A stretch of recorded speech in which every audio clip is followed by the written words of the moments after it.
တန့်စင်ကန်းထဲမှာဆစ်ဆက်ထားသူရဲ့စော်ကားမှုကိုခံနေရတဲ့မိန်းကလေးဟာခုခံနိုင်စွမ်းမရှိတော့သလိုဖြစ်နေချိန်မှာပဲခင်ပွန်းဟောင်းကတော့ကြံရစ်ခဲ့တဲ့လက်ပတ်လေးကိုကြည့်ပြီးအန္တရာယ်ရှိနေပြီဆိုတာသိလိုက်တာကြောင့်ဒရိုင်ဘာကိုမိန်းကလေးအိမ်စီချက်ချင်းပြန်လှည့်ခိုင်းလိုက်ပါတယ်ကံကောင်းချင်တော့မိန်းကလေးဟာအနားကပြခွက်နဲ့အဲ့ဒီလူရဲ့ခေါင်းကိုရိုက်ချပြီးအာကုံတုံးကထွက်ပြေးလွတ်မြောက်လာခဲ့ပါတယ်အဲ့ဒီအချိန်မှာပဲခင်မွန်းဟောင်းစီးလာတဲ့ကားဟာလမ်းပိတ်ဆို့မှုနဲ့ကြုံနေရတာကြောင့်သူဟာကားပေါ်ကဆင်းပြီးမိန်းကလေးရှိရာစီကိုအပြေးလွှားသွားခဲ့ပါတယ်မိန်းကလေးကတော့လမ်းမပေါ်မှာခြေပလာနဲ့ပြေးလွှားနေခဲ့ပြီးသူတို့နှစ်ယောက်ရဲ့အကွာအဝေးဟာတဖြည်းဖြည်းနီးကပ်လာခဲ့ပါတယ်ဒါပေမဲ့ကန်ဆိုးစွာနဲ့ပဲမိန်းကလေးဟာခြေချော်ပြီးလဲကျသွားခဲ့တယ်လို့ဟိုလူရုပ်မာကလည်းနောက်ကနေဒေါသတကြီးလိုက်လာနေပါပြီမီးပွိုင်မှာစောင့်နေတဲ့မိန်းကလေးကိုလမ်းတစ်ဖက်ခြမ်းကနေခင်မွန်းဟောင်းမြင်လိုက်ရပေမဲ့ရုတ်တရက်ဘတ်စကားတစ်စီးကြားထဲကဖြတ်သွားခဲ့ပါတယ်ဘတ်စကားကြီးကြော်သွားလို့ပြန်ကြည့်လိုက်တဲ့အခါမှာတော့မိန်းကလေးကပျောက်ကွယ်သွားခဲ့ပါပြီခင်မွန်းဟောင်းကတော့သူမဟာသူ့ကိုမတွေ့ချင်လို့ရှောင်သွားတာပဲလို့ထင်လိုက်မိပါတယ်တကယ်တော့မိန်းကလေးဟာဆစ်ဆက်ထားသူရဲ့ဖမ်းဆီးခြင်းကိုပြန်ခံလိုက်ရတာပါအဲ့ဒီလူကမိန်းကလေးရဲ့လေပင်ကိုညှစ်ပြီးနင်းထက်ပြေးဦးမလို့လားဆိုပြီးချင်းချောက်နေပါတယ်အဲ့ဒီအချိန်မှာပဲခင်မွန်းဟောင်းရဲ့ဒရိုင်ဘာရောက်လာပြီးဘာဖြစ်တာလဲလို့မေးပေမဲ့ခင်မွန်းဟောင်းကတော့ပြန်ကြရအောင်လို့ပဲပြောလိုက်ပါတယ်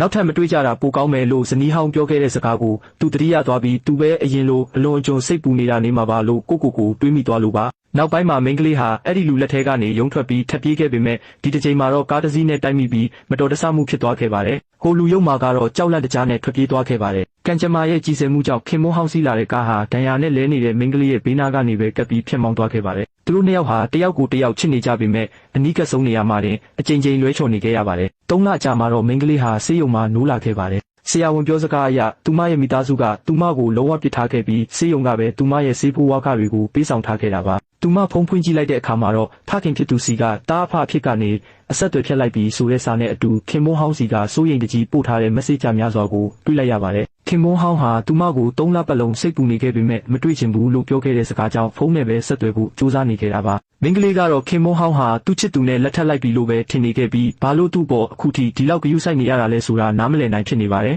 နောက်ဆုံးမှာတော့သူမဟာဖုန်းကိုချလိုက်ပြီးခင်မွန်းဟောင်းစီဘာမှပြန်မပြောခဲ့ပါဘူးသူမဆေးရုံကဆင်းပြီးအိမ်ပြန်ဖို့လုပ်နေတော့မှပဲခင်မွန်းဟောင်းရဲ့ကားဟာသူမရဲ့တစ်ဖက်ခြမ်းမှာရောက်နေခဲ့ပြန်ပါတယ်မိန်းကလေးကသူမစိတ်ချတွေကိုပြန်မဖြေတာကိုကြည့်ပြီးခင်မွန်းဟောင်းကသူမဘာလို့ငါအပေါ်ဒီလောက်တောင်အေးဆက်နေရတာလဲဆိုပြီးစိတ်မကောင်းဖြစ်နေပါတယ်သူဟာပတင်းပေါက်ကနေအပြင်ကိုလှမ်းကြည့်လိုက်ပေမဲ့အဲ့ဒီလမ်းဘေးကမိန်းကလေးဟာသူ့ဇနီးဟောင်းဖြစ်နေမှန်းမသိလိုက်ပါဘူးဒီလိုနဲ့သူတို့နှစ်ယောက်ဟာထပ်ပြီးလွဲချော်သွားကြပြန်ပါပြီ